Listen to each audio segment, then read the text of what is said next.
That works. That works. I finally got you here. Yes, ma'am. Thank you so much.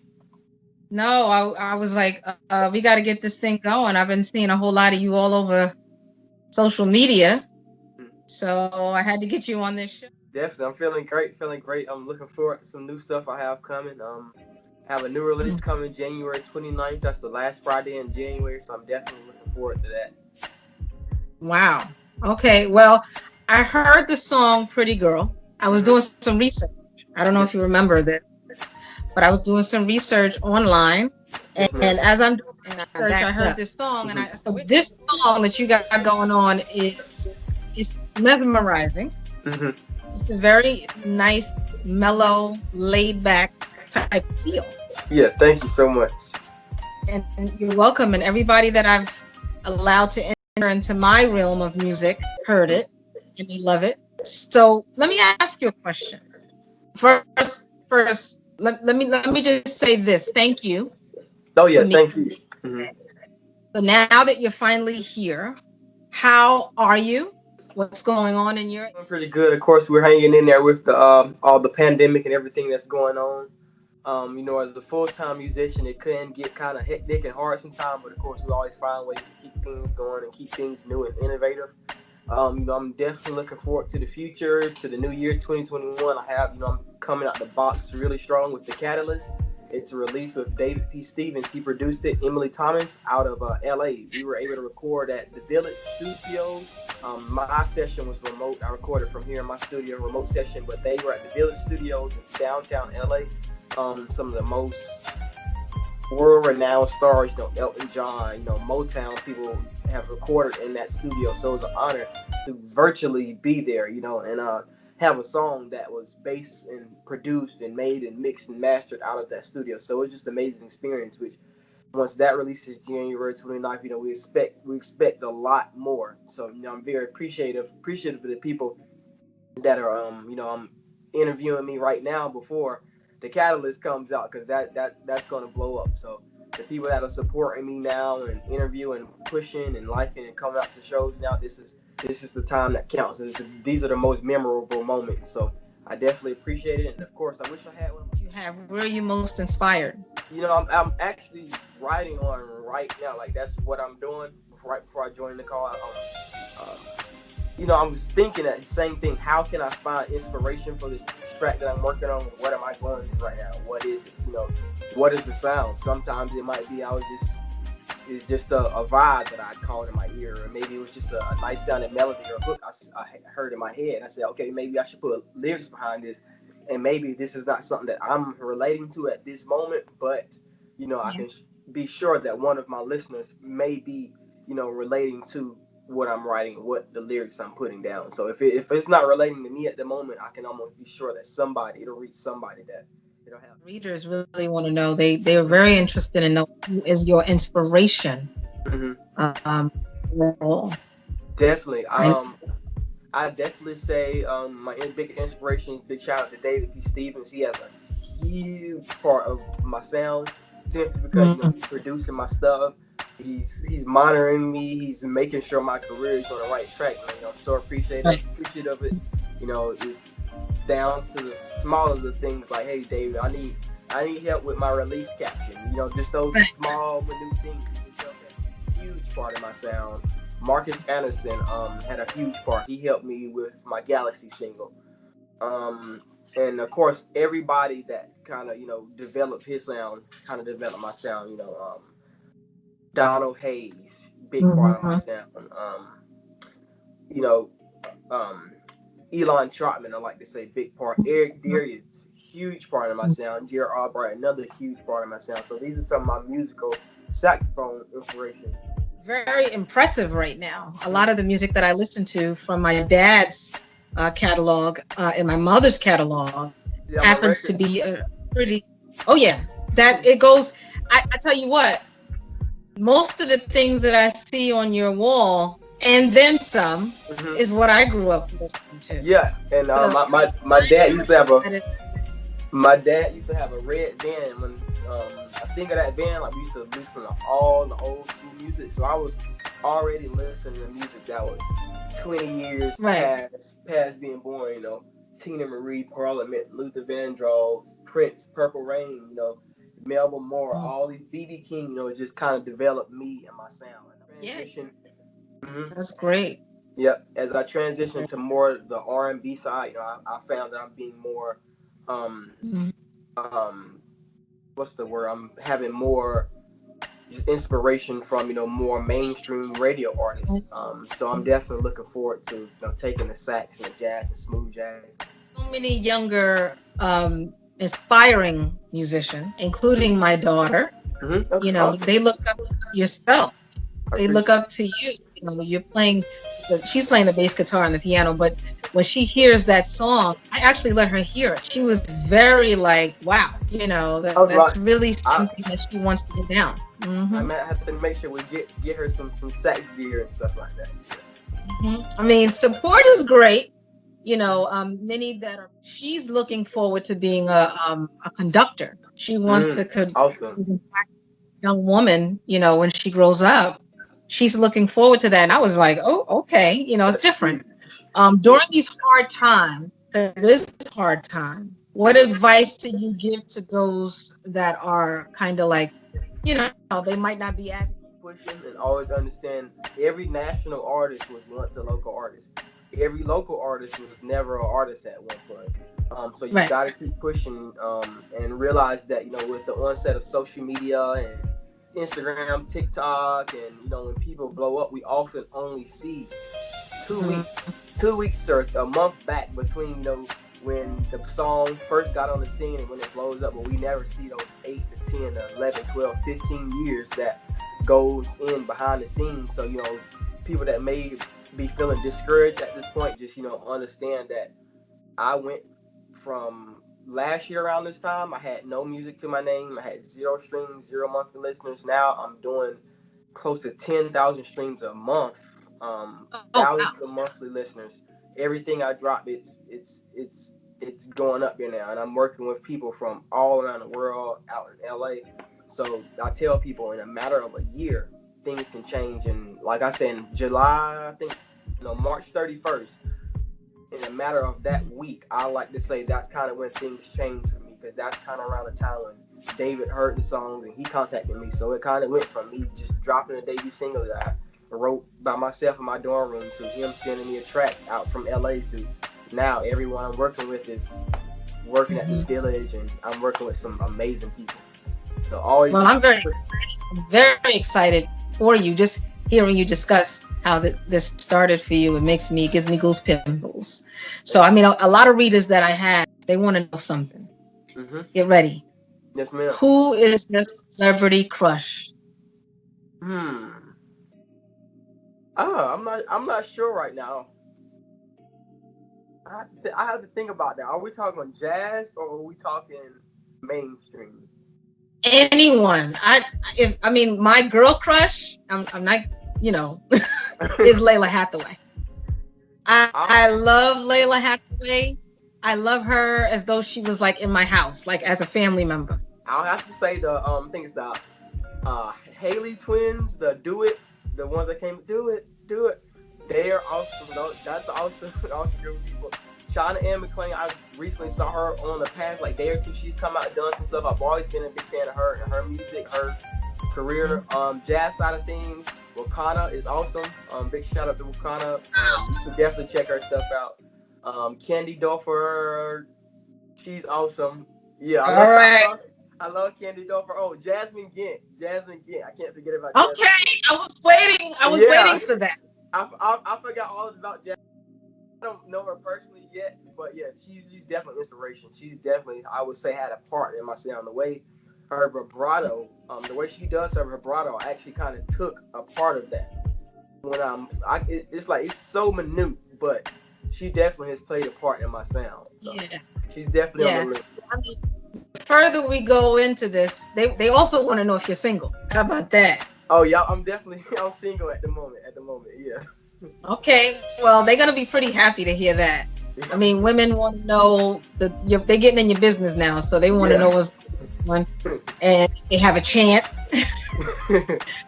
But I've been getting these questions because leading up to today, and they want to know last question. They want to know, how can that special someone get your attention?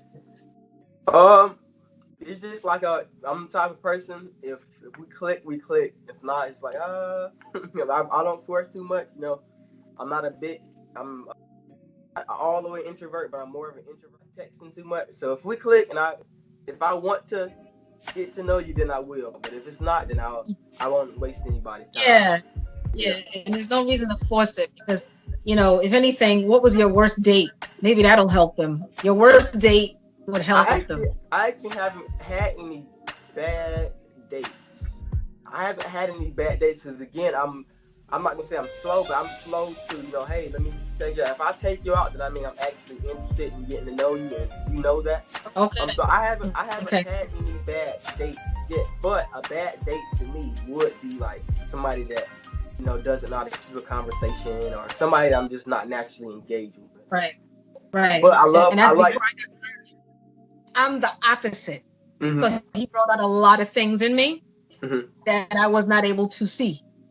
mm-hmm. So I could definitely relate to you when it comes to that. Yeah. I mean, I could be silly and everything else, but I think overall, a worst date would be somebody that's not adding to you, Yeah. It's like, right? it's not bringing Right, out the good quality. Yeah. right. It's not bringing Mm-hmm. it out. But I will say Before, I'm a fan. I like entrepreneurs. If you're a go getter, you like you're a hustler. I don't like to use that. I learned use that term loosely, but if you're a go getter, you're you know right. goal oriented. Before the pandemic came, and turned things all the way around, where have you performed? What are your favorite like venues that you? Saturday, December 5th, we'll be in Sumter, South Carolina at Millennium Studios. Okay. That's cool that you asked me that question. So far, we've transitioned to do more like club gigs. As I said, we're bringing it to the mainstream. I feel like Mm-hmm. more often not not just my, but when the up fast. I mean, 5 generations before and 5 generations after. The younger audience as a whole, no matter what generation they are, they go to clubs now. They go to clubs and they hang out at clubs. That's a regular occurrence. When they go see an artist, they may go see an artist at a club, but they might not be willing to go see an artist Right. at a park, or they have jazz concerts at the park or at the library. They may not be as interested in doing that, right? These other high scale jazz club venues where you have to dress up and have a certain aura about you. So I'm doing way more shows, and we're trying way more club shows, and we're showing people that you can have a club show, you can play clubs. There is no cursing in my music, no profanity. We don't curse on stage. There's no negative, and of course, there's no it's not flashing weapons, but at the same time, I can come to the club and I can turn the club up basically Right. with Right. just my saxophone. So that's our goal now, is to bring the jazz music back to the club, because at one point Right. people went to the club and jazz, that's what was played in the clubs, the regular clubs, not just side jazz clubs. So we're definitely, that's Mm-hmm. huge for us, just bringing the music, bringing writing music, creating music that can be, like you said, vibe, at home, in the car. If I want to write a few tracks, that if I want to get people kind of hype, if I'm doing a show here or a festival there. So my favorite venues are definitely the festivals, the different club venues, and but of course I still do, like, I'm a church boy, so I started out playing in church. I love playing in church. I love playing different parties. But where the big thing for us is bringing it to that younger audience, and bringing it, meeting them where they are, and instead of expecting that young audience to come to our jazz club, or come to the jazz club at the jazz weekend at the park. Let's bring our music to their venues. Let's Right. go to where they hang out. They're at the weekend bar and lounge. Let's go over there, but we can have a clean show. We can go play for them over there. So that's how I've been really getting the younger audience engaged.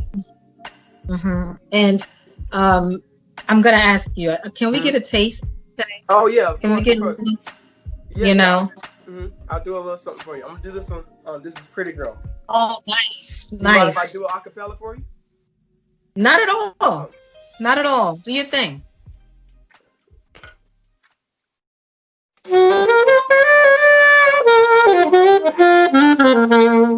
Pretty girl, it's your smile, it's your eyes. I wanna get to know you. Call me when you're alone. Grab your headphones. I wanna play something for you. Pretty girl, it's your smile. It's your eyes. I wanna get to know you. Call me when you're alone. Grab your headphones. I wanna play something for you.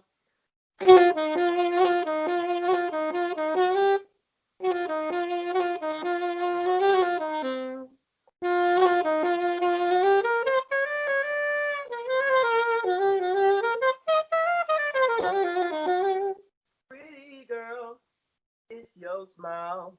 It's your eyes. I wanna get to know you. Call me when you're alone. Grab your headphones. I wanna play something for you.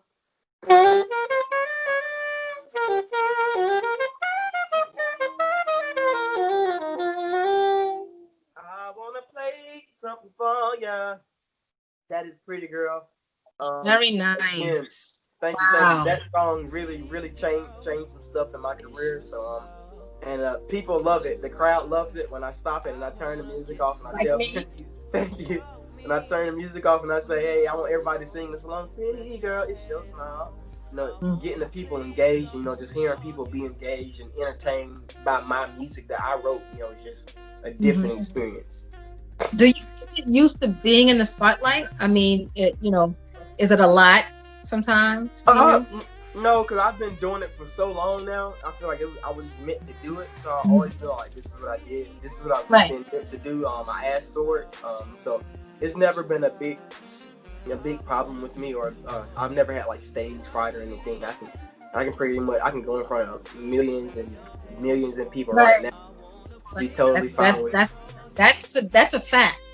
Yeah. When you lose the love for hmm something, hmm that's when you have to worry. Like when you're Yeah. not excited, you're not nervous, when that's when Yeah. you have to worry about it. Yeah. So let me ask you this. Have you stepped outside of your realm with the music, but have you stepped outside of your realm with life? Did you learn new languages? Did you travel? Have you done those things? Kind of. I already live like an exciting life. I'm here in Columbus, South Carolina, so I'm naturally a country boy. We fish and we hunt and we go hiking. We go outside, and as you heard, Oh. my dog Mhm. never leaves within 3 feet of me, so he's all always right here. So we just, I'm Mhm.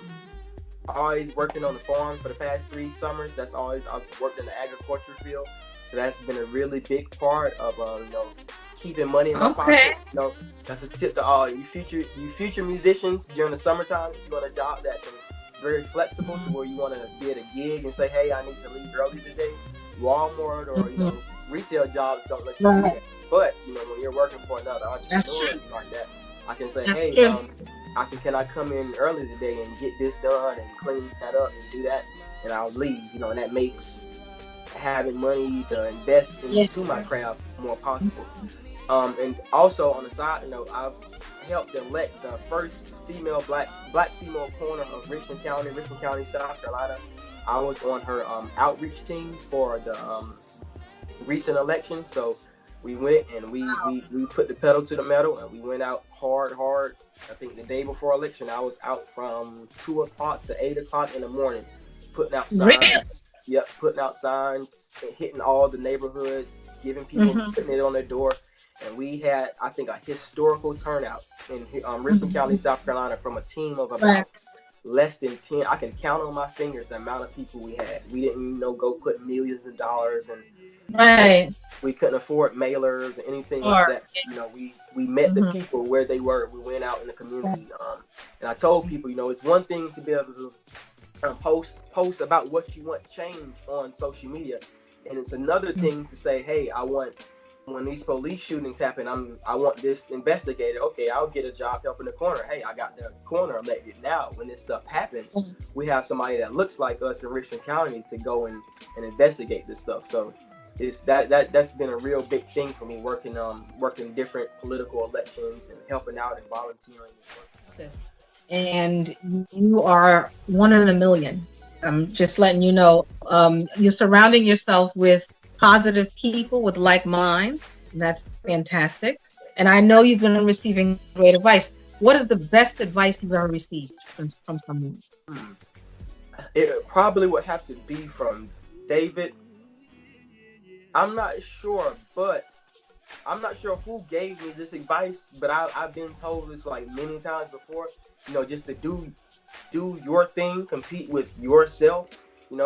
Because at the point you start competing with somebody else and running their race, Right. you get off track. It's like when you're running and when you're sprinting, you're running a 100-meter dash. What your coach always tells you: never look back, never look to the side of you, because when you do that, you sway to the left or you sway to the right, rather than running straight. You can never set a world record. Usain Bolt will never have set that world record running like this.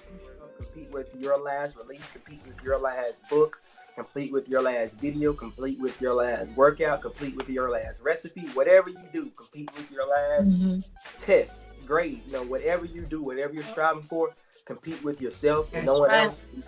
You literally can only get better as long as you're competing with yourself and not worried with somebody else. And I totally agree with you. I tell my daughter that all the time. Yes, sweatshirt. I can't not talk about the sweatshirt. The stats line. How can I get my own? I want to go on and purchase one today. Where am I going? I will send be sure to send you the link, and I'll have you post that for everybody that's interested in getting one. And this a little bit behind it. The sack shirts were meant to be something that people can wear and bring the to the modern world without feeling like they're sticking out. Like you don't want somebody's face on your shirt. Right. You don't want something that says, people put out lines of clothes and it's just too much. It's just too much to really wear all the time. Something that's sleek, low key, almost like this is something that is not too much. So I want something that somebody can wear to a family get together, to a night out on the town, to chill in the house when they get cold. So that's a little of the backstory behind Sax. And anybody that's looking to support, definitely I can get the link to you. We have sweatshirts, t-shirts at the moment, and we'll be adding lots and lots of things to the line. So, and just I don't want to. Do you have children's sizes? My suppliers, so they provide you sweatshirts. So by the end of the day, I should have that clearly stated on the website where you can get you shirts. You won't have to put anything special requested. Tomorrow morning, you should be able to go on the link and have a youth section, because it shouldn't be too much to change and stuff like that. So it should be a youth section. And all the sizes right now are unisex. So I feel they're more towards the male side, but they're unisex. So what is next for Zach Sanders? I'll definitely be pushing this January 29th release. We'll be pushing, we're looking forward to this Saturday at Millennium Studios, Sumter, South Carolina. January 29th, the Catalyst releases with Emily Thomas. And I'll have something releasing soon after that, because I'm writing something right now. I'm in the lab. I'm working. I'll definitely be looking to have more and more often music releases coming in 2020. I want to say thank you for meeting with me today. It's been a pleasure. So I'm going to keep in touch with you. Yeah, definitely. New York City. This is New York City right here. And you're in South Carolina. So it's spread. So that we have. Yeah. And we're gonna meet up one day and celebrate your success even more. So I want to thank you. I'll be reaching out to you very soon. Okay. Thank you. I really enjoyed this interview.